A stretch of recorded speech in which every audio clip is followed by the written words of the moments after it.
You know, in the world of sports, the draft is this huge spectacle of hope, right? Teams are betting their entire futures on these young athletes. But back in 2014, something happened that nobody paid any attention to. The 41st player was picked in the NBA draft. Not first, not 10th, 41st. 40 other guys were seen as more promising, more athletic, just better. That player was Nikola Jokic. And if being the 41st pick wasn't dismissive enough, what happened next was, well, kind of the whole point.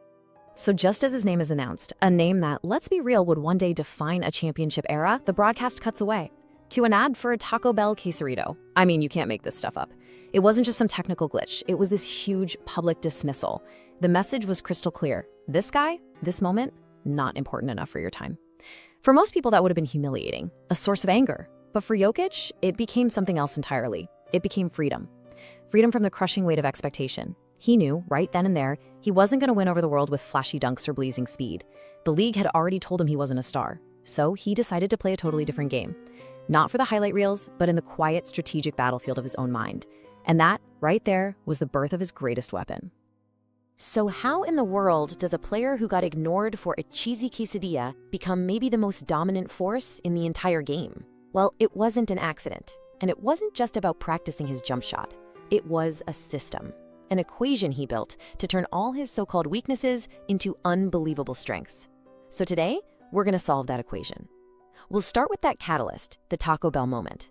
Then, we'll look at the world that made him, being forged by chaos.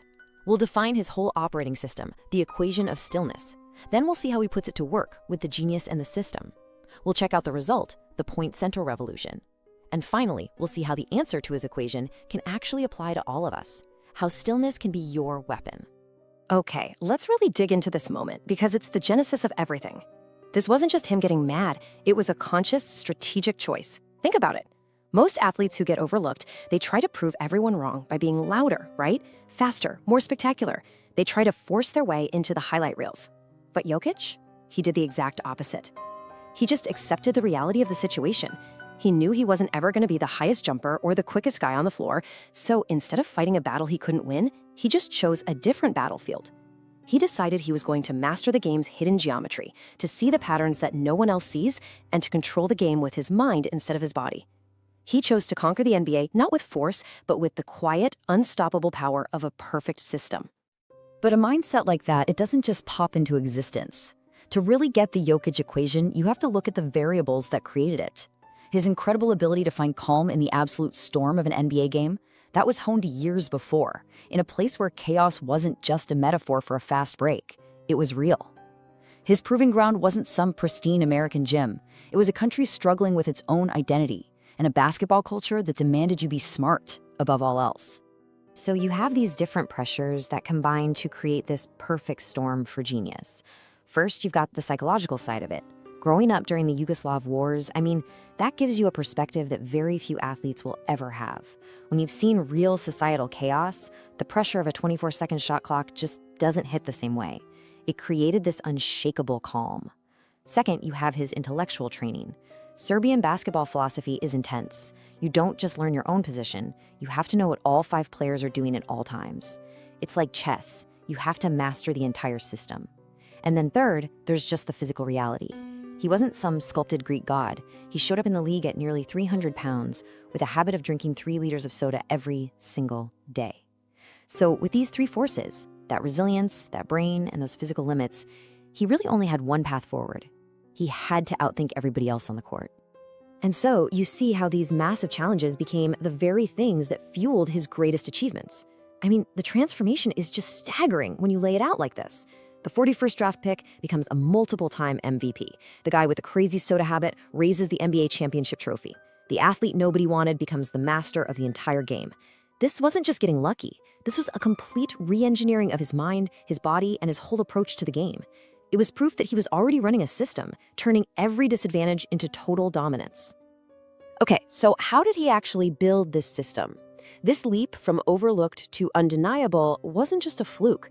It was guided by a core philosophy, an intellectual framework that we can actually define. We're calling it the Jokic Equation, and it is the key to understanding literally every single decision he makes on the court. So what is this equation? Well, at its core, it's a belief system, effortless genius through stillness. And it starts with a pretty radical idea. Basketball isn't mainly a physical game. It's an intellectual problem to be solved. So the goal isn't to outmuscle or outrun your opponent. The goal is to outthink them. He believes that every bit of wasted physical energy, every frantic dribble, every extra step, just clouds your mind. So by being physically still, he maximizes his mental clarity. And that lets him see the court not as it is right now, but as it's going to be in 2 or 3 seconds. He's processing the game's data faster than anyone else can physically react. And this whole equation is built on 3 pillars. First is the sharing mandate. For Jokic, the idea is to make the team's offense anti-fragile. That's a cool term. It means something that doesn't just survive pressure, it actually gets stronger from it. By always sharing the ball, he makes sure there's no single point of failure. You can't just shut down one guy to stop them. The second pillar is the anti-dominance posture. This is a total rejection of the athletic ego. He doesn't try to force his will on the game. Instead, he just calmly reads the defense and takes the easiest, most logical option available. Simple as that. And the third, and maybe the most important pillar, is the stillness as speed principle. This is the paradox at the heart of his genius. He gets the true speed isn't about moving your feet faster, it's about processing information faster. By staying calm, he can see the future of the play before anyone else has even seen the opportunity. This quote, it just perfectly sums up the sharing mandate. Passing makes 2 people happy. And yeah, it sounds nice and wholesome, but it's actually a ruthless strategic principle. For Jokic, an assist is mathematically better than him scoring himself. Why? Because a pass empowers a teammate, it builds trust in the system, and it makes the offense 10 times harder to defend. It turns a one-man threat into a 5-headed monster. It's not about being unselfish in some moral way. It's a cold, calculated decision to build a more powerful machine. Okay, but a philosophy is just words without action. A brilliant equation is just a theory. So how does Jokic actually do this, day in and day out? Now we go from the big ideas to the concrete habits, the disciplined routines that turn his mental framework into actual on-court dominance. This is the genius of his system in action. The foundation of his entire system is a complete physical reset. To turn his body from a weakness into an asset, he started this ruthless nutritional plan. The most famous part, of course, was cutting out 3 liters of soda a day. But it was about more than just diet. It was about creating a state of physical calm that would support his mental game. And a huge part of that system is his scheduled mental escape, his love for horse racing. Now, this isn't just a hobby. It's a non-negotiable part of his process. It's a pressure release valve that lets him totally decompress. And that reset is absolutely essential for maintaining the mental stillness he needs to run his equation night after night. His other core habit is, well, it's pretty wild, and it's called the accountability loop. You'll notice a pattern after any time his team loses. Even if he goes off and scores 40 points, Jokic will go to the media and take all the blame. This isn't him being falsely modest. It is a brilliant, disciplined tool for growth. By systematically taking all the responsibility, he protects his teammates from criticism, and more importantly, he forces himself into this loop of constant analysis. It makes getting complacent impossible. Every loss becomes a data point he uses to make his system even better. So when a system is this powerful, it doesn't just stay with one player or one team. The waves from the Jokic equation have radiated across the entire league. His success didn't just win a championship, it completely shattered the old rules about what a player in his position could be, and it created a whole new paradigm for the future of the sport. I mean, just look at this timeline. It charts one of the most unbelievable rises in the history of sports. 2014, he's the Taco Bell afterthought. Just 2 years later, people start whispering as he emerges as this totally unique playmaking big man. By 2021, those whispers are a roar, and he's the league's MVP. And by 2023, the revolution is complete. He's an NBA champion. This isn't just gradual improvement, it's a meteoric rise, a complete paradigm shift that happened on a timeline nobody thought was possible. And this, right here, this is his ultimate legacy. For decades, the center position was all about brute force, just giants battling under the basket. Jokic didn't just play the position differently, he completely redefined it. He institutionalized the role of the point center. He proved, beyond any doubt, that in the modern game, basketball IQ is a more dominant force than raw athleticism. He showed a whole new generation that you don't have to be the highest jumper to reach the highest peak. There's a smarter way to win. So what does a Serbian basketball player's philosophy have to do with us? With the challenges we face in our own lives? Well, everything. Because the principles of the Jokic equation aren't really about basketball. They're about pressure. They're about navigating complexity with grace. We can translate his system into a universal lesson for our own high-stakes moments.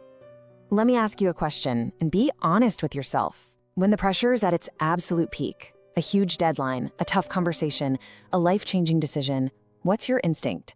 Do you speed up? Do you let adrenaline and anxiety just take over and try to force a solution through frantic action? Or do you have the discipline to slow down, to quiet the noise, and get the mental clarity you need to actually see the problem for what it is? Nikola Jokic's entire career is a masterclass in the power of that second choice. And that's the core takeaway here. You do not have to be the fastest or the strongest or the loudest to win. You have to be the smartest, the most efficient. You have to commit to making efficiency your greatest weapon. Cut out the unnecessary chaos in your process so you can focus all your energy on what actually matters. And remember the core truth his whole career is built on. Human limits are almost always psychological, not physical. We're the ones who create our own ceilings. We tell ourselves we can't do something because we weren't born with the most raw talent. Jokic's legacy is just undeniable proof that the biggest barriers we face are the ones we build in our own minds. Just think about his journey one more time. What seemed like this impossible path to success was transformed. It became this systematic, high-velocity military operation. He got there not through luck, but through disciplined, repeatable systems that maximized his own unique strengths and turned his weaknesses into the very source of his power. His commitment to efficiency and always getting better teaches us this immutable rule for progress in anything we do. Keep moving. Not frantically, not chaotically, but with purpose, with a system. Just constant, deliberate forward motion. And so, the story of the 41st draft pick, the guy introduced to the world during a Taco Bell commercial, leaves us with one final, undeniable truth. A truth that governs not just basketball, but any ambitious goal you can imagine. Impossible is negotiable.